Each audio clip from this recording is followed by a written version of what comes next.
This is the commercial for the night performance of the Ace Pro 2. This is what the company shows you. And this is how it actually looks straight out of the camera. It's not that bad, don't get me wrong. And I really like filming with this camera, but a showcase video is meant to make you want to buy the product. And a product placement into somebody's video is also make you want that product. Now, this video is not sponsored. I bought this camera with my own money. And I do think this is a very capable camera. It's very useful, but in low light conditions, they're applying so much denoise. Why don't they just say, we did a lot of processing before showing you this footage. And now I'm going to show you how you can fix all of this noise and get this out of the camera with the help, of course, of DaVinci Resolve.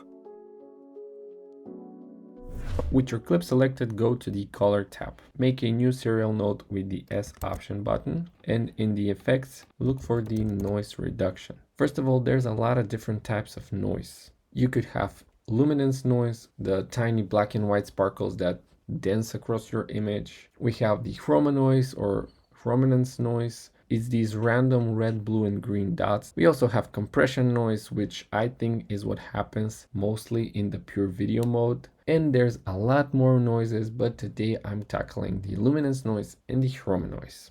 First, you have the temporal noise reduction. Basically, what it does is comparing several consecutive frames of your video to detect what is actual image detail and what is a random noise. This is why you have frame side.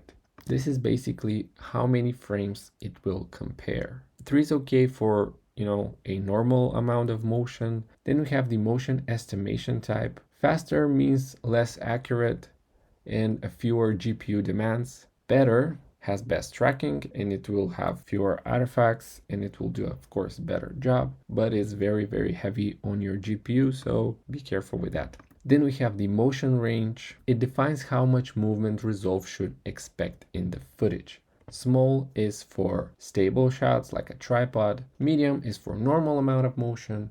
Large is for handheld fast motion. If we click here on split luma and chroma, you'll see you have threshold for luma and threshold for chroma. I recommend you splitting those two because the luma threshold will remove obviously the grain, and sometimes we want that, and it's not necessarily bad noise, so you can set it to a lower number. But then the chroma threshold is something that you more often than not don't want. So by splitting them, you can set the chroma threshold to let's say 100 or close to that.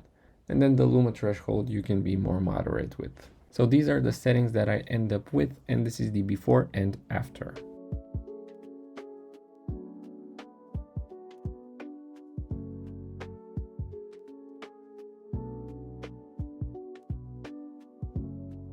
Now let's reset this node and take a look at the spatial noise reduction, which is a tool that reduces noise by analyzing pixels within the same frame, rather than across multiple frames like the temporal noise reduction.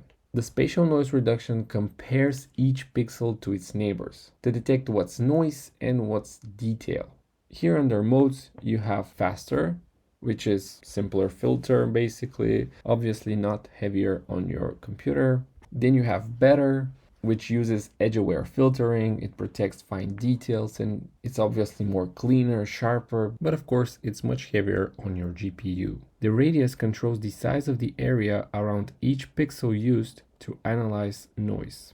Small is safer with minimal blur and it's best for preserving detail. Medium, it's moderate softening, and then large, it's very strong smoothing. It can make it look a little bit plastic. Going down here, you can see you have the spatial threshold. Of course, here you should split the luma and the chroma and let the software know that you want to tackle these two types of noise differently. So these are the settings that I will be using, and let's see the results.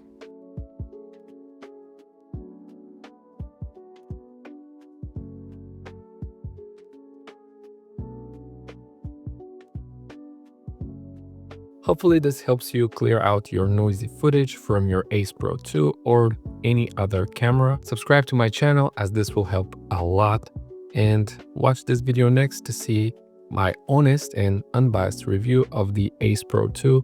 Like I said, I paid with my own money.